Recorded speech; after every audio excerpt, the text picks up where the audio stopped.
জয় গুরু, বন্দে পুরুষোত্তমম।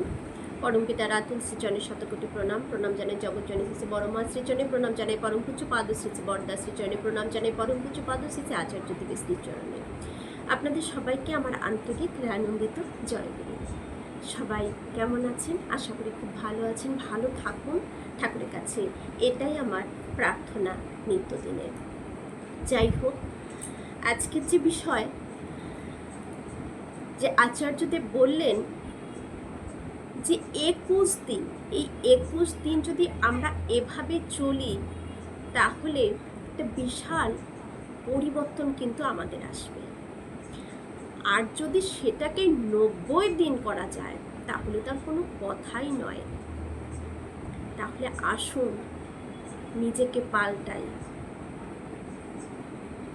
একদম ঠাকুরের মতন করে সুন্দর মানুষ হয়ে উঠি, এমন সুন্দর মানুষ হয়ে উঠি যাতে সকলের মধ্যে আমার প্রভাব বিস্তার হয়। ভালো, যেমন আচার্যদেব সকলের মধ্যে কিভাবে প্রভাব বিস্তার করছেন, কেন করতে পারছেন, এটাই আজকে বিষয়। সবাই শেষ পর্যন্ত মনোযোগ সহকারে শুনবেন। জয়। এই আলোচনাটা 2024-এর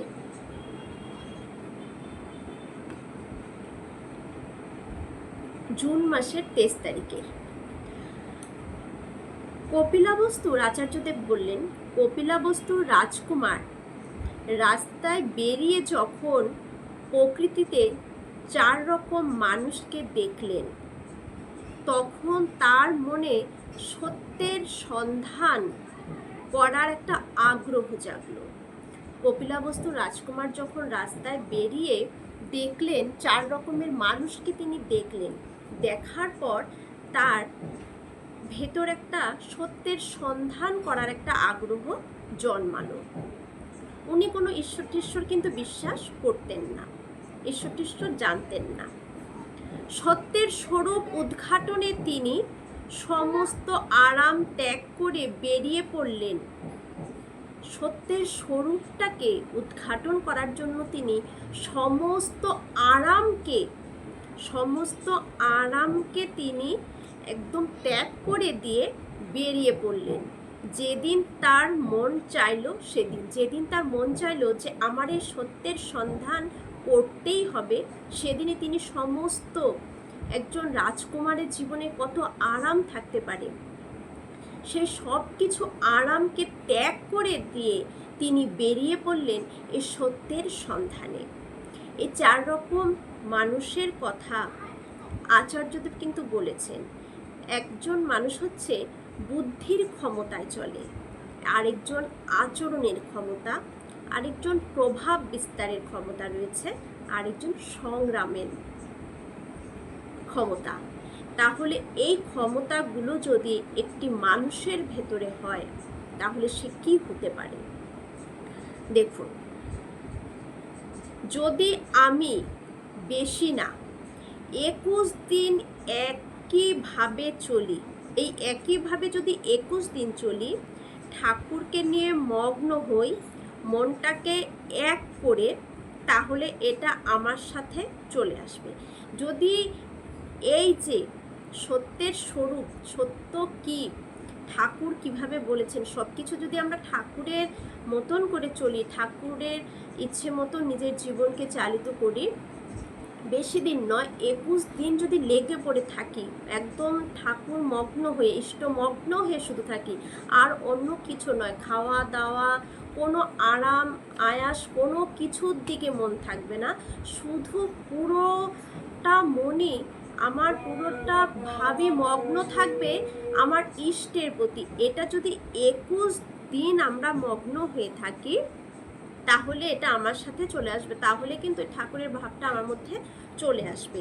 যেমন আচার্যদেব বলেছেন যে বুদ্ধির ক্ষমতা, ধরুন স্মৃতি থেকে কোনো একটা ঘটনা, সেটা স্মৃতি থেকে বেরিয়ে এলো, বেরিয়ে আসার পরে সেখানে আমি চিন্তা করলাম যে সেই জায়গাটায় আমার কী রকম ব্যবহার আমি করেছি।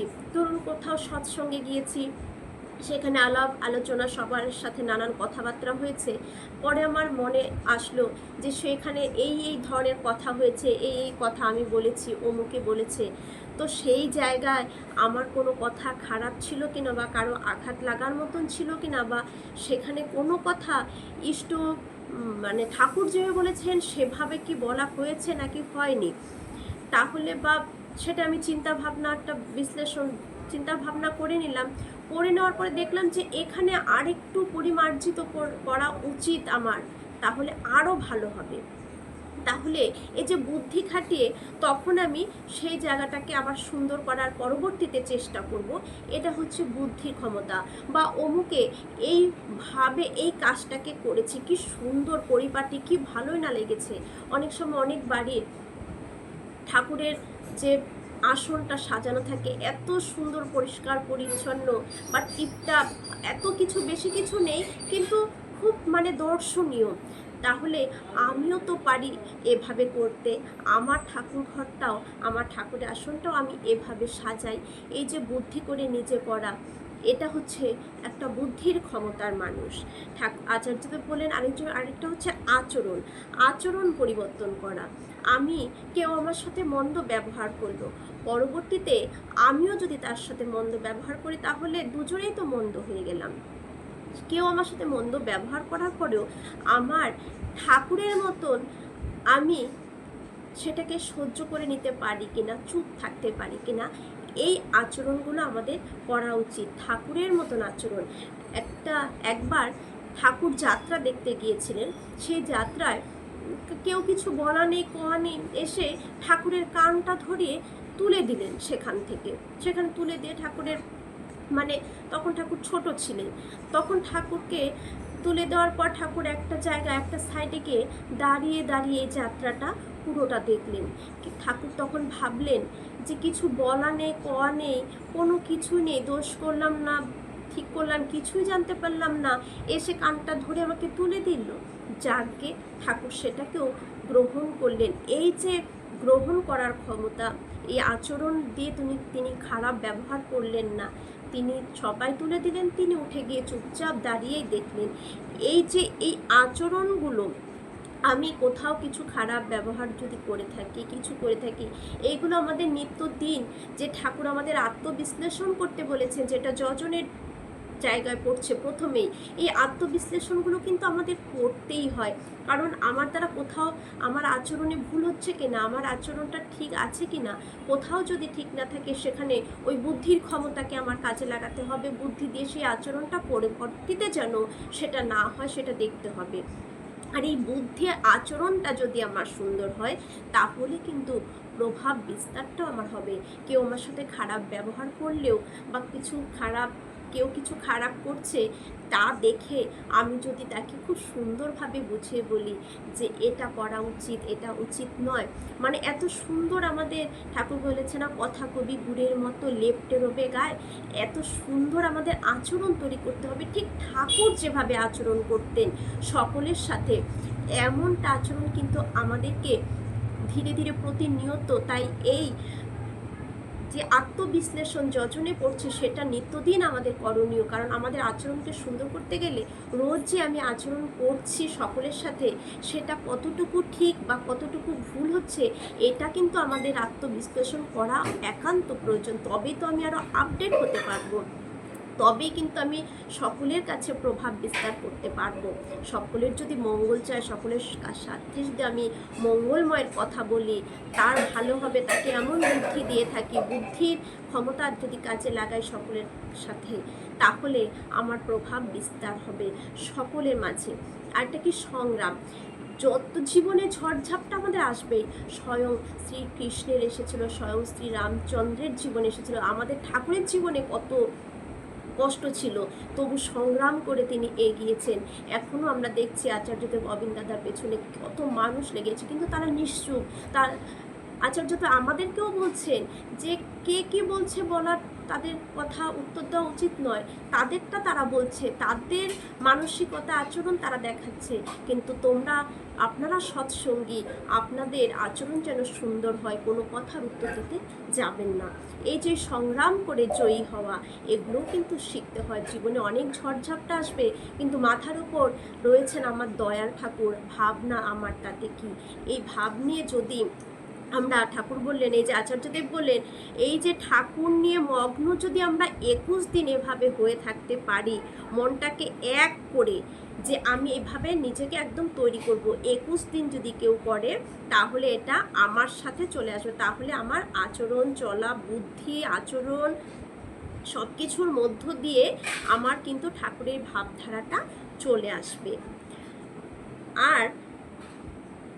আর যদি 90 দিন করি, ঠাকুর আচার্যদেব বলেন, আর এটাই যদি 90 দিন 3 মাস এই সাধনায় আমরা ব্রতী হই, তাহলে আমার সংস্কারে এসে যাবে, এটা আমাদের সংস্কারে চলে আসবে।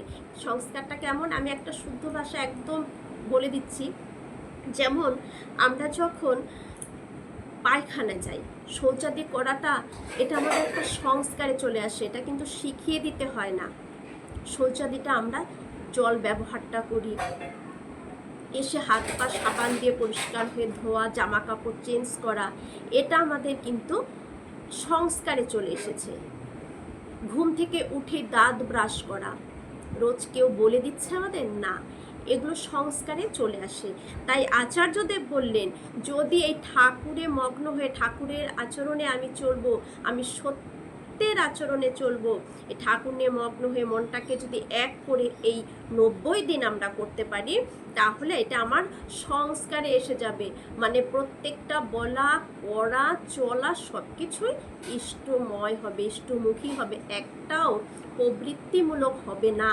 তখন 21 দিন করলে কি হবে, আচার্যদেব বলেন, 21 দিন এভাবে যদি করি, ঠাকুরকে নিয়ে মগ্ন হই, মনটাকে এক করি, তাহলে এটা আমার সাথে চলে আসবে, আমার সাথে চলে আসবে চলাবেলায়। তখন আমাকে ঠাকুর ঠোক্কর দিতে থাকবেন, এই তোর এটা ভুল হচ্ছে, এইটা না, এটা তো ভুল হলো, এটা তো ঠাকুর এভাবে বলেনি, এই কথাটা ওকে বললাম, সাথে সাথে আবার সুন্দর ভাব করে সেটাকে কাটিয়ে দিতে পারবো।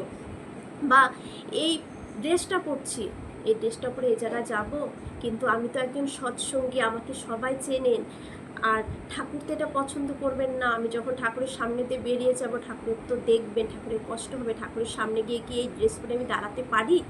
তখন এই ভাবনাগুলো আমাদের ব্রেনে কাজ করবে, তখনই কিন্তু আমরা সেখান থেকে সরে যাব। তাই 21 দিন করলে এই ভাবনাগুলো আমার ভেতরে চলে আসবে।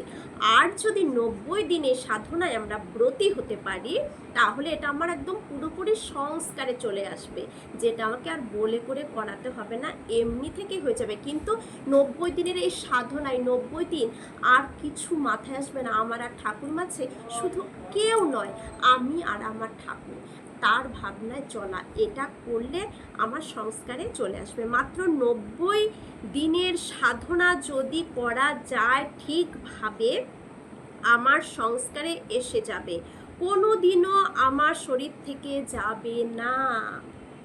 এই 90 দিনের এই সাধনায় যদি আমরা ব্রতী হই, এটা এমন সংস্কারায় চলে আসবে, যা কোনো দিনও আমার থেকে আর চলে যাবে না, এটা থাকবেই কি থাকবে। এইটুকু যদি আমার জীবনে ইনভেস্ট করতে পারি, তাহলেই গল্প শেষ। তাহলে দেখুন, মানে ঠাকুরময় হয়ে নিজেকে তৈরি করা, একদম শুদ্ধভাবে, ঠাকুর শুদ্ধ আত্মা চেয়েছেন না, যে আমি শুদ্ধ আত্মা চাই, এই শুদ্ধ হতে গেলে বেশি দিনের দরকার নেই, শুধু 3টে মাস যদি তাকে সমর্পণ করে দিতে পারি, এই 3টে মাস যদি তার চরণে নিজেকে ঢেলে দিয়ে শুধু তিনি আর আমি, আর কেউ নয়, এই পুরোটা যদি তার মতন করে সেই সাধনায় ব্রতী হতে পারি, আমরা অনেক ব্রত করে থাকি, এই ব্রতটা যদি করি 3টা মাস, শুধু এই 3টি মাসে আমার মানে কোনো কিছু মাথায় খেলবে না, শুধু তিনি কিভাবে বলেছেন সেইভাবে চলবো, তিনি যা খেতে বলেছেন সেইভাবে খাবো, তিনি যা করতে বলেছেন সেইভাবে তার ইচ্ছায় আমার ইচ্ছা, এইভাবে যদি 3টে মাস আমরা শুধু এটাই করে চলি, আমার সংস্কারে এটা এমনভাবে আবদ্ধ হয়ে যাবে যে আর কোনো দিনও আমার জীবন থেকে এটা চলে যাবে না। শুধু এই 3টে মাস। ভাবতে পারেন, ভাবলে মনে হয় কত সোজা, কিন্তু করতে গেলে আমরা পারি না। কিন্তু যারা আমাদের মতনই অনেক মানুষ, সাধারণ মানুষ আছে যারা কিন্তু এটা করে থাকেন এবং নিজের জীবনকে, নিজের পরিবারকে একটা পাহাড়ের চূড়ায় নিয়ে চলে যান, যেখানে ঠাকুরের দর্শন সেই পরিবারের সব সময় তারা পেয়ে থাকেন। ঠাকুরের অনুভব সর্বক্ষণ ক্ষণে ক্ষণে পান। আমাদের সাথেও ঠাকুর রয়েছেন, কিন্তু ক্ষণে ক্ষণে আমরা উপলব্ধি করতে পারি না, কিন্তু তারা পান। এটা করার মধ্য দিয়ে হয়। এবার আমাদের কথা হচ্ছে, একটা টার্ম মোটামুটি 90 দিনের থাকে। যে কোনো একটা কিছু টার্ম মোটামুটি 90 দিনের কিন্তু একটা থাকে। এই 90 দিনের মধ্যে যদি 65 জনকে টার্গেট করি যারা দীক্ষা নিয়ে কোনোদিনও ইষ্টভৃতি পাঠিয়েছে, কোনোদিনও কি ইষ্টভৃতি পাঠিয়েছে না পাঠায়নি, এটা নিয়ে সবাই যদি আমরা মেতে যাই, তাহলে 100% কাজ হয়ে যাবে। যদি এই 90 দিন এই ভাবনায় নিজেকে চালিত করি, পুরোপুরি তৈরি হয়ে গেলাম, আর এই 90 দিনের মধ্যে 65 জনকে আমি যদি টার্গেট করে নিই যে এরা ইষ্টভীতি কি করছে, পাঠাচ্ছে, ঠিক হয়ে যাবে। কারণ তখন এই ব্রেনে ঠাকুর ছাড়া আর কিছু ঘুরবে না। তখন কিভাবে তার কাজ করব, তখন কিন্তু 100% কাজ হয়ে যাবে। তাহলে আচার্যদেব এই 21 দিনের কথা বললেন। আর এই যে বুদ্ধির ক্ষমতা, আচরণের ক্ষমতা, প্রভাব বিস্তারের ক্ষমতা, সংগ্রামের ক্ষমতা, এইগুলো আমাদের একটি মানুষের ভেতরে যদি এই 4টি ক্ষমতাকে আমরা অর্জন করতে পারি, তবে আমরা জীবনে জয়ী হবই, জীবনে জয়ী হবই। আমরা সবাই যেন আচার্যদেবের কথাকে মেনে চলার চেষ্টা করি, তবে তো ইষ্টনির্দেশ মুক্ত করাই তব এই বাণীটা সম্পূর্ণ হবে। ঠাকুর বলেছেন, আমি বেঁচে থাকতে চাই তোমাদের মাঝে, তাই আমাদের মাঝে তাকে বাঁচিয়ে রাখাটা পুরোটা আমাদের দায়িত্ব। জয় গুরু, সবাই ভালো থাকুন।